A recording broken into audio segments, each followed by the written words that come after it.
You're listening to Inclusive AF with Jackye Clayton and Katie Van Horn. Hey, Jackye. What up, yo? I feel like we haven't recorded an episode with just the two of us in forever. So I'm very excited about today.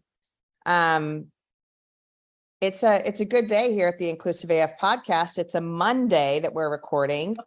How are you, Jacqueline? I am doing all right. I got this new Stanley water cup. Oh, nice. And pink, very cute. Like 35 pounds when you put water in it. I'm so healing. You get a workout while you hydrate. While you sweat. You literally sweat trying to carry this heavy water bottle. Yes. And then you cool off when you drink it. But I've been off for the last 2 weeks from work. As you know, I've been like hiding from everyone because I recently had surgery and I am home. It's my first day back. And apparently I said I was going to come back on the 27th and everybody's like, what are you doing here? And I was like, oh man, I should have gone back to bed. No, we miss you. You can't stay away any longer. Well, I'm glad you're here. I want to ask you, what is the temperature in Waco, Texas right now? At 3:22 p.m., the temperature in Waco is 104. There is an excessive heat warning. It's 104. What's the temperature in Phoenix right now? At 2:20 or 1:22, beg your pardon, it's 110 degrees. With 50% likelihood that there might be rain, but it's also been 50% likelihood of rain for like, I don't know, the past month and a half. So, but yes, we are all, I think the entire like 100% chance that you're going to be hot. 100%. Yeah, but I will say this, our humidity, I mean, our humidity is high for us right now, but it's not like bananas. Our humidity is 24%, which for us is like crazy high. What is your humidity in Waco, Texas? I don't even know what the humidity is. I have no idea. I'll find out. Yeah, just scroll down on your app on here. Do you want me to look up humidity Waco? Is 23%. How the hell are you lower in Waco than I am in Arizona? That makes no sense. Texas is like humid central. The UV index is very high. Now that we've done our time and temperature update. Remember when you could call that phone number and it would tell you the time? Yes. Back when we were babies on our rotary phone. Way before Surrey. Yeah, way before Surrey. Way before this entire computer in my pocket. On a rotary phone. Okay, so Jackye, I want to talk about a couple of things. I want to start with, and again, I know I've said this to you when it's come up. I want to talk about your medical experience, your recent medical experience. Yeah. And I want to start it off, and I want to ask this, and I think I'll put a link. I think I sent you one of these in Instagram or TikTok or something. The videos of the men being strapped into like an electrode thing where they feel the experience of cramps and having your period.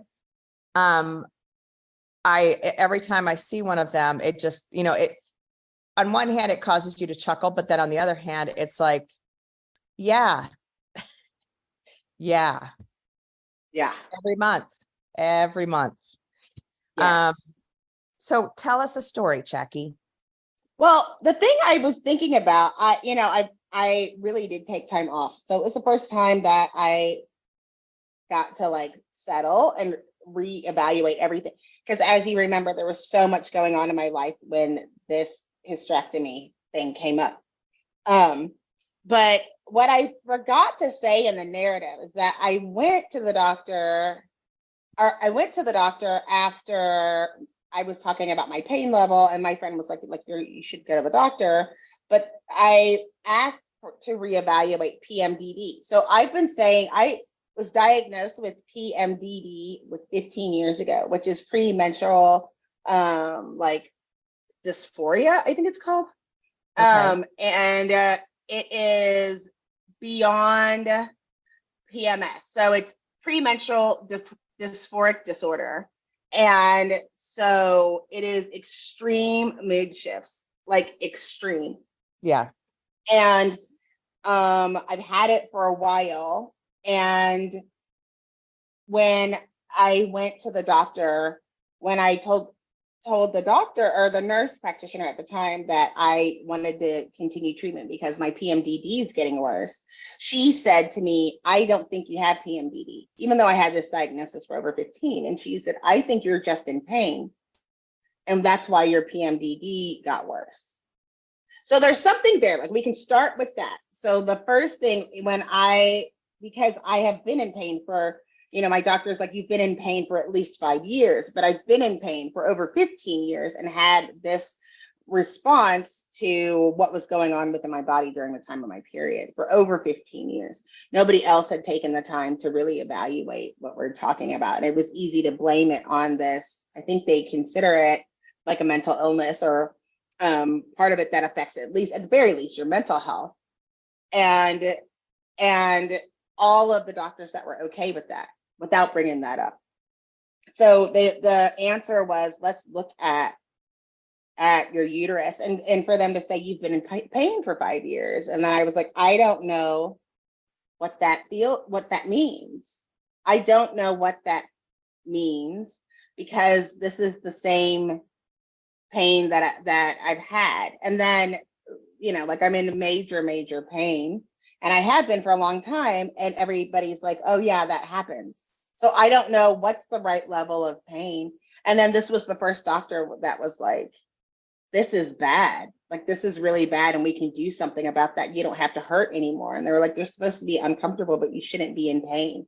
And I started thinking back about how many times I have been in a painful situation and didn't receive that care. So it made me look back and do more research and dig in. And they already know that Black people aren't treated for pain in the same way that their white counterparts are, in having any, whether it's a broken arm or an abscess in their mouth or whatever it is, are not given that level. And so it's like, even when you look at those people, when you look at the people who get hooked up to electrodes so they can figure out what a period feels like, we might not be on that same level. Like, this is a level 2, or this is a level 1, or this is a level 10, which could be a level 1 for me. Mm-hmm. Like, I still don't know what that means, because I've had to live my life in pain. And then I was like, so, we go through the process, and they didn't give me a lot of pain medicine. And I was like, so now I keep saying, is this pain? Is this pain? Like, I don't know. Am I in pain? Is this what pain feels like? Is this an acceptable level of pain? Because it is like, pain is a warning because of something that's going on. Just as like a certain smells, or your fight, flight, or freeze response, all of those things. It's like your body does these things. And I know that there are a lot of Black women in particular that have misguided signals of what's tolerable and what's not tolerable, simply to just survive through the day. And I don't think it was the first time. I'm 50 years old. The first time when it's like, well, women have more signals. They're talking about having more signals, environmental stressors that can cause fibroids. And I'm like, wait, what does that mean? And it's like, oh, wait, racism can cause stress, can cause cancer. What?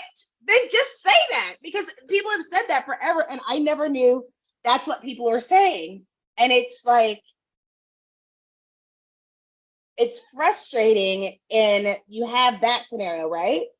And then I need a 20-second you, please, if I may.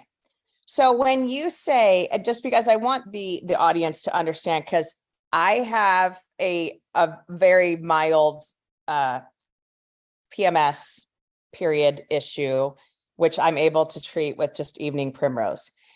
Can you share with the audience what the week before and week of are like for, or were like for you? Yeah. So like the week before, like literally driving is unsafe for me. Like I literally want to hurt people. Like children's laughter does not make me smile. Like the week before, I hate my husband. I don't want to deal with my children, and I have to focus everything on trying to keep pain at bay and focusing on what's really important. And those are the only things I can do. And then the week of the first 3 days, 2 to 3 days is with the heating pad, even if it was 110 degrees outside. Most of the time I would stay in bed during those times, at least part of the day, being in bed. And then also being in so much pain that my body gives out. So it'd be like going to bed like at 9 o'clock at night. And then, so that regimen has been over 10 years.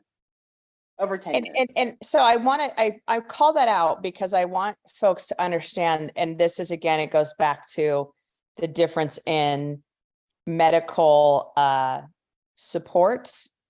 Right. That if I was in that much pain for basically 2 weeks out of the month, every single month for 10 years. Right. That wouldn't happen, because I no doctor would allow that to happen if I went in and said, this is how much pain I'm in.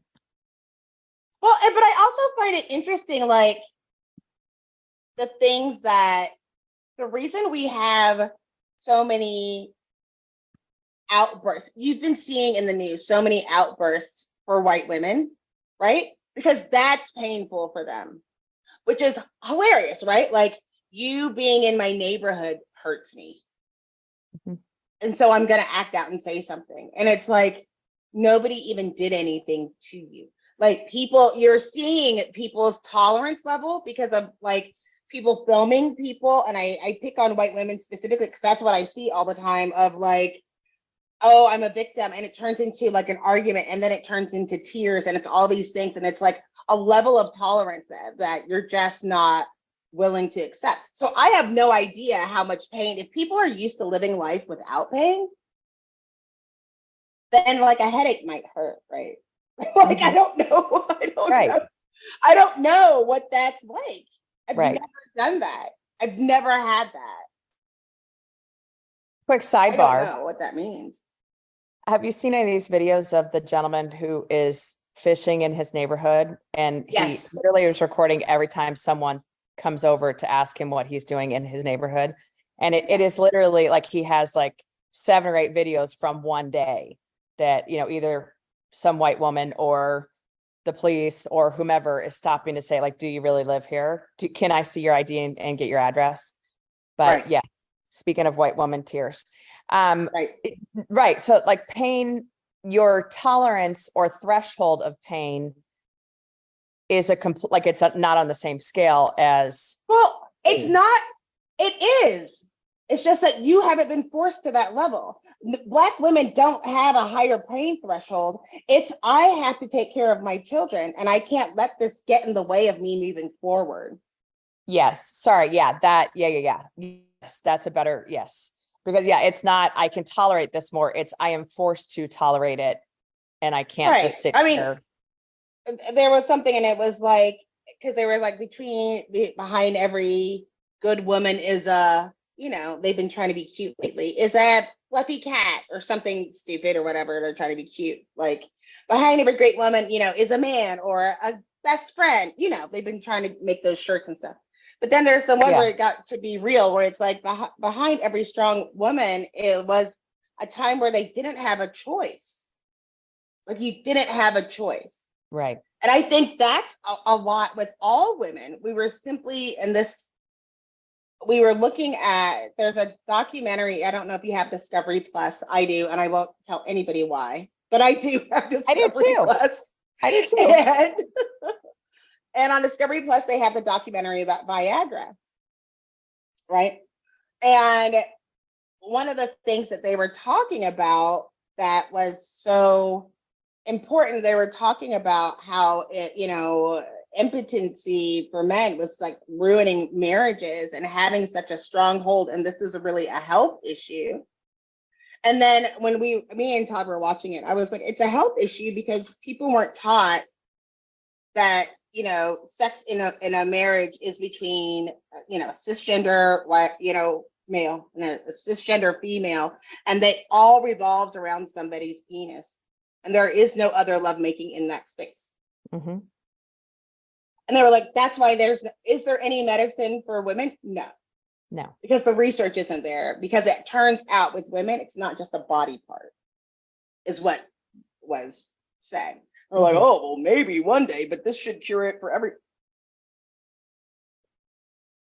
No. And it's just like, where is the focus? Is following what the focus is.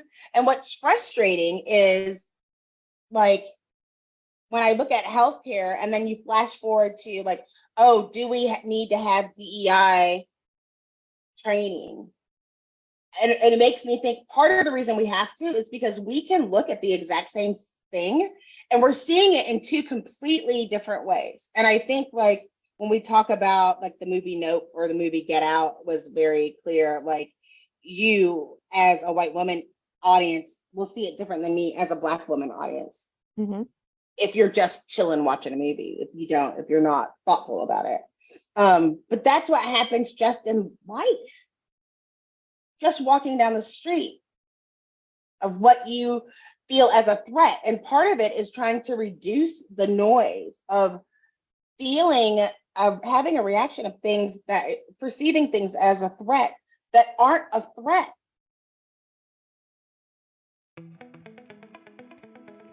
Are you tired of talent and HR podcasts that sound like corporate training videos? Same. Talentless is the no-fluff show about hiring, leadership, culture, and what's actually going on in the world of work. Talentless is a podcast for recruiters by recruiters. Hosted by Desiree Goldie and Ashley King, they're smart, occasionally salty, and never afraid to say what everyone else is thinking. Listen wherever you get your podcasts and subscribe at talentlesspodcast.com.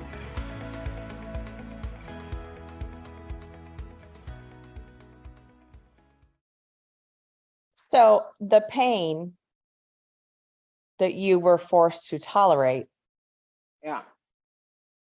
like you mentioned fight or flight response, and it is like you were in constant trauma, head trauma because of that.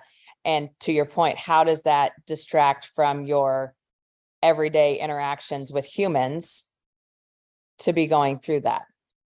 I'm telling you, it was the funniest thing because, my executive producer, like, I would like was just take a bowl out of my hand. I was like, oh my gosh, so annoying, whatever. And I just sat there and I was like, I'm not even mad about it. Like, that is something that would be like, it's something that's really small that would be a full trigger.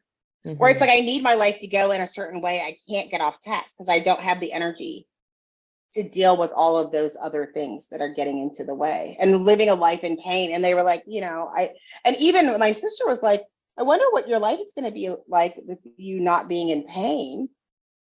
Like, what's going to happen? Who are you without that? Right. Like, what if I like stop buying purses and stuff?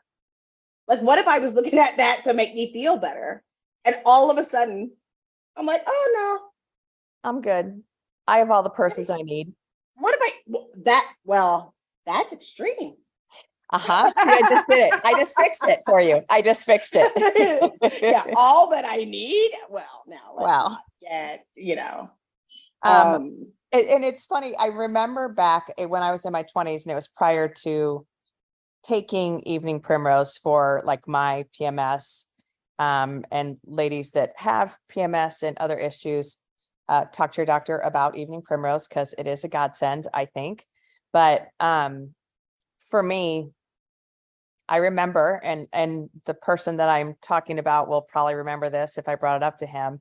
I was on sales calls with one of my colleagues. We were in the car. I was driving. He was sitting in the passenger seat.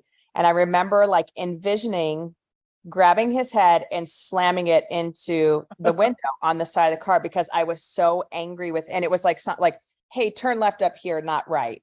And I was so mad. And it was like, oh my goodness, like this is not appropriate. Okay. Like what is going on?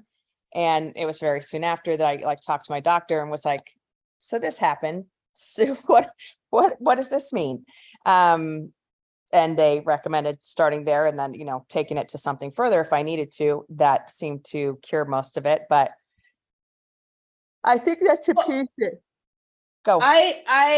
The reason I talk about that is that I am on like an antidepressant medication, and then that got increased. I don't know what that would happen to even have an impact right now of reducing it. I don't know. I'm at this point dependent on certain medications to regulate my well-being, and probably never needed them. Like, for all I know, if you think about it, for all I know, with this happening, my blood pressure can even out. I don't need all these antidepressants. I don't need anti-anxiety. All of it was traced from that. Like, if that happened, I don't know. I think I would turn into a puddle on the floor. Like, I don't know what that would mean. That's just Right. been part of my life for so long. I would probably start taking, like, I would take pills out of habit. I would have to count them every day because I know what I'm on out of habit, because I've been doing it for over 20 years. And do you think it's a situation where, like, do you think that and you know, this is just you personally, this is not a medical diagnosis. Yes, certainly not. Do you feel like for you that could have been a possibility, that you were on some of these other medications because of the pain that you were in all the time, that because you were in so much pain, you were, you know, focused on that, or that took so much of your brain power that dealing with some of these other things, you just literally couldn't and had to be on something to help alleviate some of that stuff? Absolutely. I think because I know, like, when I needed to get a root canal, then I was triggered by my blood pressure, that something was going on in my body. My blood pressure started spiking up, and I was like, well, there's something else going on, because that's happened before. And I also realized that I need to find, you know, places where to be quiet and to, like, think internally of trying to regulate what's going on, and try, like, an evening primrose first. I don't think people recognize, like, if you go in and you have high blood pressure, the first thing your doctor wants to do is give you high blood pressure medicine. Mm-hmm. You know, at least for me, and it might not be like that, but it's like there's all these different medications, and so it's like I'm treating the symptom without trying to look for the underlying cause. So I have no idea, but I know that I've been in pain for a very long time. This is the second time that I've had something that was surgically, you know, can be fixed through surgery. And that was something that was extreme pain that had a reaction on my body. The thing that made me the most upset was because, and this is where, you know, I am not doing this for the podcast. It's because I do DEIB all day long. Like, it's just a part of my life. But it goes back to saying the same thing, where I'm saying I'm in pain because I started my period. And then somebody else is like, oh yeah, me too. I just started my period. We are not talking about the same thing. Mm-mm. Right? If you, like, an example, I always would kid that my oldest Clay had colic. And then someone would say, oh, I think my kid has colic. And I would say, have you ever fantasized about driving to a rest stop and just leaving, like, the baby carrier there? Like, you would do a U-turn and come back, but you just thought, I'm just going to leave this baby, like, in the buggy at the Safeway. And when they call 911, I will come right back. They were like, no. I was like, then your kid doesn't have colic. Trust me. Right. If you ever felt like leaving the child and just going out and going somewhere and coming back, because it's so extreme. But people say, oh, well, my baby's fussy. No, a fussy baby isn't colic. And so what I was having, I was taught to think as being menstrual cramps, but that's not what that was. But Right. we are told that we're all having the same experiences. So either my doctor was a man who's never had this and has heard all of these various things, or someone who had a period who is basing my experience on them. Now, the reason I bring that back to, like, DEIB work is that how many times did someone say, like, I'm having a problem with my boss? And then you automatically think, oh, well, maybe they're not getting along, without ever thinking about maybe you're being actually, like, literally berated, discriminated against, sexually harassed, like, you are being threatened or blackmailed. Like, the assumption is, oh, you know, from an HR perspective, like, I already know what this is. and I can help you. Well, write it down. Like, let's not get too extreme without really listening, because it's like, it's not safe, or they're already at some other level, or, well, it looks like you've had some problems and this person hasn't been able to work well with you. Now you're afraid of losing your job. So then how much pain will you take in order to take care of your family? How much pain will you take in order to keep your house? Right? And then the person that you reached out to that are supposed to be there to help at work didn't. Mhm. I think that, so I'm going to answer that, and then I want to go back to the blood pressure medication. I think this is one of those things that as HR folks, and not even just as, I think human nature is, when someone tells you a story, you want to relate to it. So you do think about, well, have I had a similar experience, or do I know what this person is going through? And to your point, the assumption is whatever you went through is similar to what I went through, but that's not the case in so Right. many of these issues. And, I think all of us as women of a certain age can tell, or can talk about stories of bosses that said inappropriate things, or that put you in uncomfortable situations, or whatever it might have been, colleagues, whatever. But at the same time, when someone comes to you and tells a story, your brain goes to, oh, I have dealt with this, and this is what I would want to have done. And so you think you're doing the right thing, but you're jumping 10 steps ahead versus saying, say more words. And, doing that, as when I was at Target, we called it a seek to understand conversation of just, Mm-hmm. I'm just going to listen, and I'm just going to be That's right. to hear what you have to say. And I think that's such a piece of, I think you and I both are on this, a Facebook group, and there's a lot of different questions that come up, and pretty much every single one of them, I want to respond and say, did you just talk to the person and have a conversation before you're making all of these assumptions about what their intentions were, why they did such a thing, yada, yada, yada.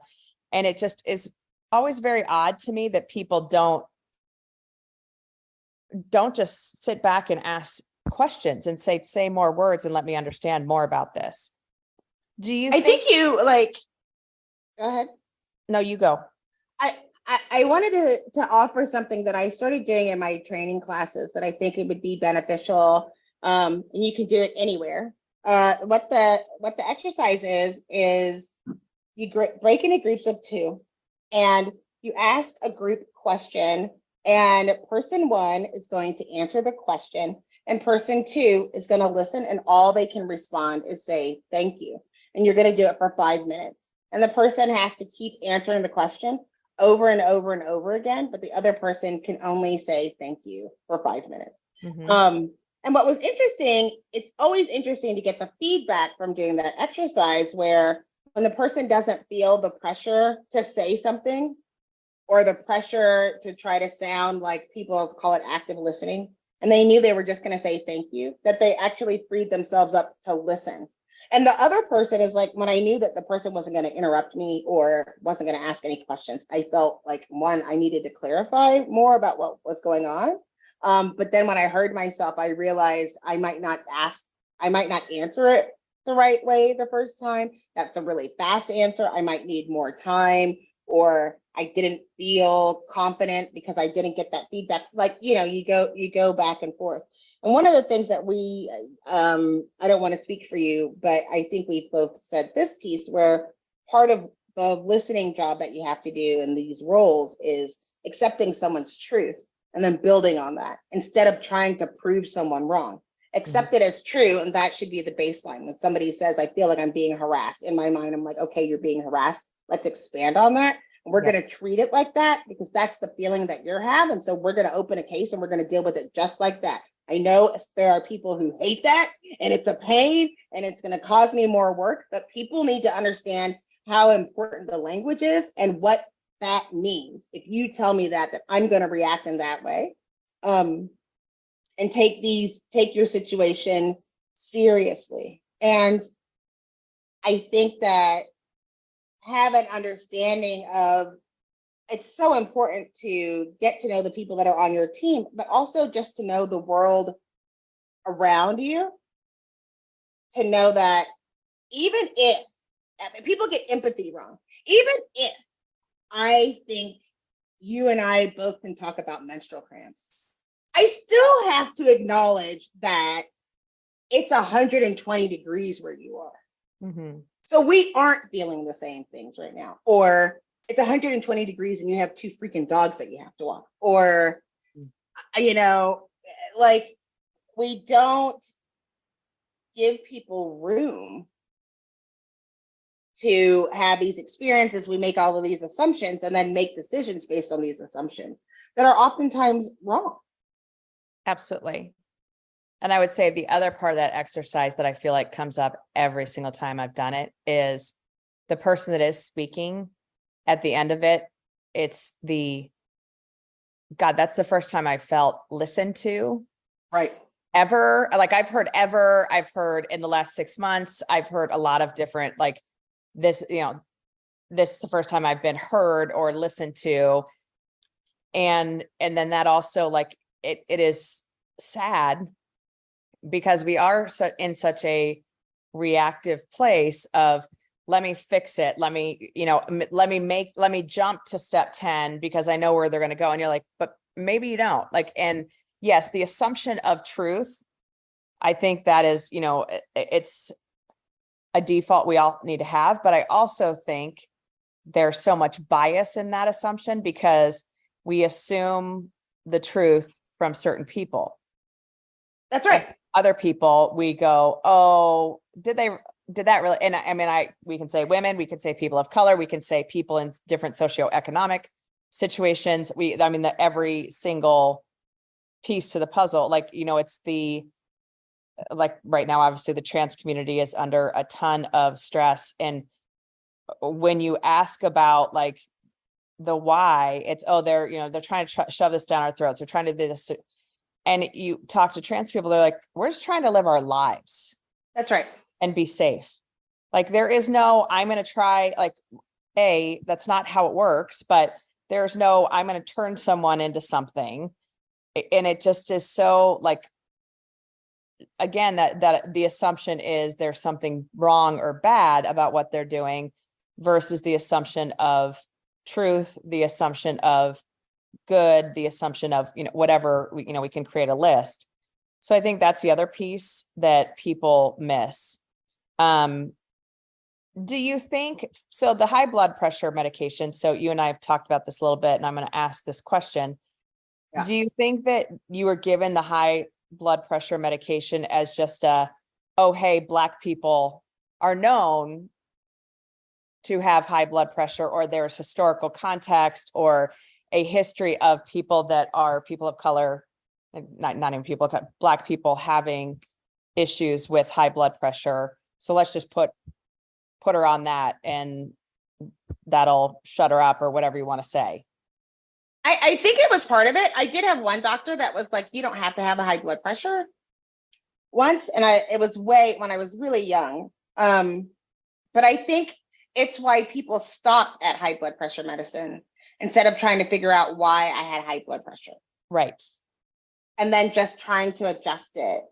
And even I have a new doctor more recently, and it was so funny because he was like, and I was excited about my blood pressure and it was only elevated a little bit. And he was so angry that he was like, why is your blood pressure this? And I was like, I don't know. He was like, why don't you know? I was like, I don't know why I don't know. Right. I was like, we're going to work on that. And not every doctor takes that place. I mean, one of the things that I did while I was healing, because I don't like to relax, was watch 24-hour A&E, which is like ER room in the UK. And like the people in the UK, because of the health system, I found it fascinating that 2 people would be at a club and somebody fell down and they went to the freaking ER together because they should see a doctor because they twisted their ankle. And I'd be like, that's dumb. Nobody would do that in the US. And then the doctor being like, okay, we're going to get a CT scan, a CAT scan, an MRI, an X-ray, and here's some pain medicine while you're waiting. And I'm like, what's happening? And it's because in the UK, in Europe, and with the social health care, they get incentivized for people feeling better and not coming back. They're trying to make people here. Whereas within the United States, that's not how people are incentivized. It's about medication and keeping people coming back. That's how they're making their money.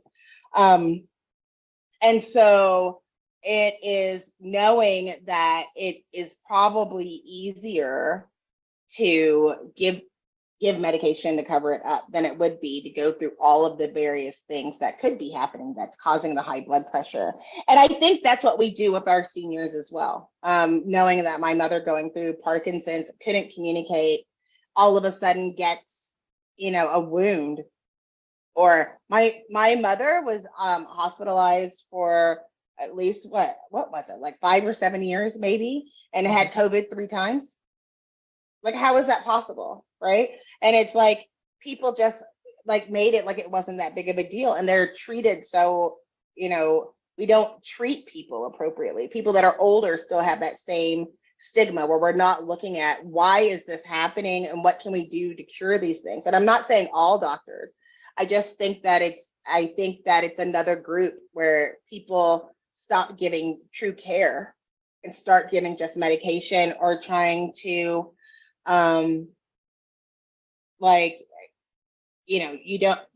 don't know. It was interesting. I know, and I don't know if you had a similar situation, but like my grandfather, I remember him, he came home from the hospital. He was in the ER. We went to go visit him. He's 93 years old.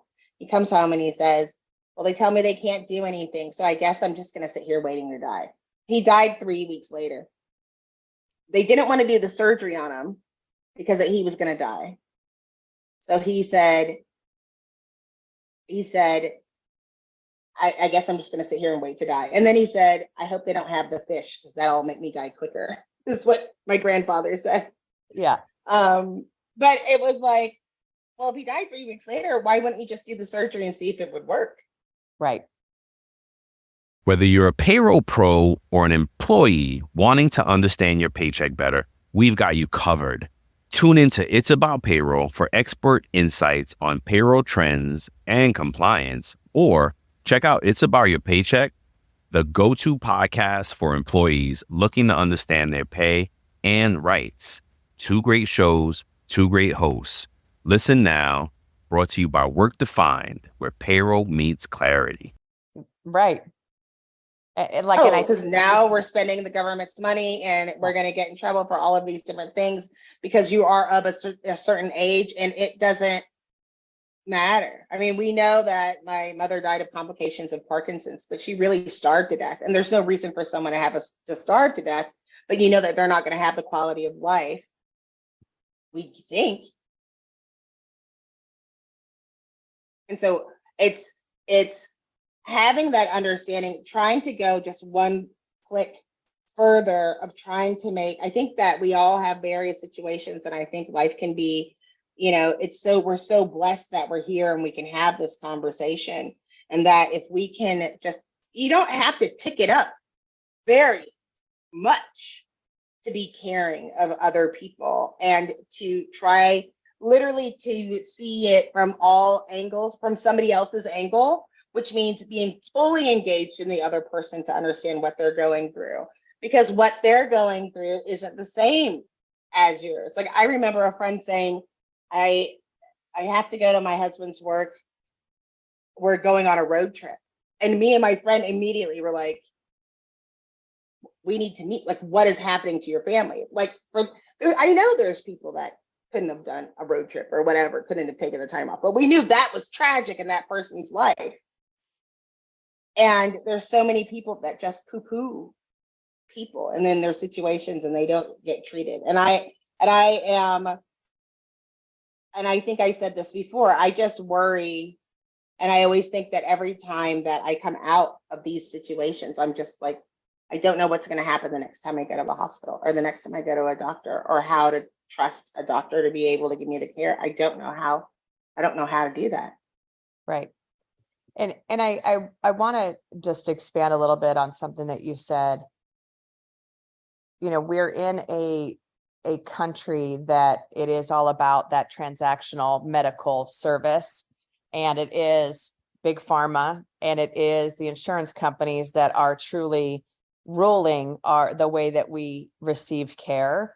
And it's all about how many people can you get through the door? How quickly can you see them? How quickly can you write a prescription? All these things versus taking the time. I just recently got a new nurse practitioner and she sat with me for 30 minutes and it was like awkward almost because I was like, I've never experienced this before, that someone sat and just talked about like, okay, well, let's talk about this part of what's going on with your care and why are you doing this? And, how long have you been doing that? And not in an accusatory way, but just in a very curious, like, I want to know what's going on with you holistically so we can have good discussions about longer term care or what might be needed versus, normally you go in and it's, okay, you just need me to renew all of your prescriptions. Great. Awesome. Bye. And so like that's not to defend the medical community, because I think there are definitely some not great practices there. But I'd also say part of it is they're not educated to make those distinctions. And we know historically that a lot of the research, a lot of the different testing that has been done has been on white males or white people. And so I think that's part of it as well, is that there is such a lack of understanding of how different bodies, different groups react to, I mean, like I know we've talked about this book before, Criado Perez, I'm going to forget her name. But she talks about just some of the medical things that, the way that a woman reacts to certain medications versus a man, the way that a white person versus a person of color reacts to certain medications, that it just is, the research isn't there. And that's one of those things that like you just, it's Carolyn Criado Perez. Mm-hmm. And like The Invisible Woman Women is one of her first books. She's written a few others since then. But she, like the way she thinks about some of these things and the way that she is approaching this research, it's amazing because it's stuff that people haven't questioned before or asked, well, is there a difference if it's a woman versus a man? And not just dosage, but right. Like when women are having heart attacks, they have very different symptoms than a man having a heart attack. And, our medical students being trained in such a way that they actually know what to look for, what to see, what to question, all of those things. So anyways. No, I feel like it's so important. I mean, Todd, one of the things that they did, they put the oxygen thing on my finger, and my husband was like, are you going to be using that during the surgery? Because they don't work on Black people. So like, how are you going, what are you going to do about that? And they were like, what are you talking about? And we were like explaining, like, that isn't going to be an accurate read of my oxygen saturation. Right. And I would don't know what I'm talking about. Please. Yeah, they have no idea what I'm talking about. They don't have any different ones.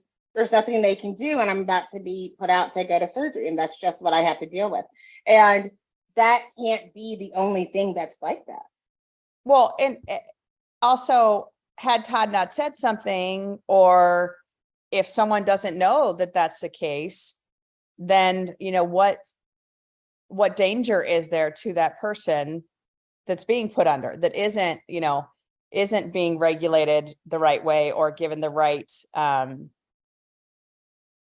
anesthesia or whatever it might be, like what happens then? But so as you think about kind of your journey, this is not the end of your journey with all of this stuff, but do you feel like you made the right decision on doing the surgery? Yeah, I think I made the right decision. I probably should have done it a long time ago. And I just want to pay more attention. I have to have a reevaluation of what pain is. And I feel like there's probably a lot of Black women that have to have that, having that understanding of what pain is and also what rest is. I mean, I was in the bed. We went out to dinner last night. It was the first time, besides one time when I went to Target, that I left the house. Mhm. And I was like, I'm going to take this time to heal. And it's just, again, making sure that you're doing the right thing. I'm gonna pay more attention to that, and try to learn how to advocate for myself more. Because now at this point, now it's 50 and older. And listen, people all the time. I remember like my mom and my dad, they have like unknown bruises. They have no idea. And it could be something major. Like it's the same thing. Like, oh, my mother-in-law just got her knee replaced. And then but she's got rheumatoid arthritis. So she got an infection. And then they had to do it again. And then they had to do it again. So it's like, was that knee pain or not knee pain? Because Right. like this one lady was like, don't get your knee replaced unless your leg's about to fall off. Because there's so many things that could go wrong. But you're taught like that's just a normal surgery, getting a hip replacement. All of those things are normal surgery. So that's the bias that people are going in with. And you say, oh, my knee hurts, and you're, over 50, then you should just get it replaced. Right. It's been interesting because there's been a couple of medical things within my family recently that that has me questioning as well, like some of the tests, some of the things, and looking at not just the medical field, but also like you just said, that self-advocacy, that let me go find out all of the treatments, let me go do my own research. And by research, I don't mean go read on Facebook. I mean, like actually look at medical journals, look at people that do this work, not just randomly Joe Schmo on TikTok. Because I think that's the other part. Like I've been cracking up because I've seen quite a few folks on TikTok that are talking about certain weight loss medications and certain things like that. And they have scrubs on, but you're like, well, but are you a doctor or are you just I could just scrubs? buy some scrubs. Right. And then I'm going to tell you all about the things that I know, because I know all the things, and you're like, interesting. But again, this is part of the misinformation that we all have to dig through to get to reality. But anyways, what else would you like to say on this topic? Like what else would be helpful for folks? No, I think that's the big piece. And I just feel like if you don't feel satisfied with the response, like your body isn't supposed to hurt.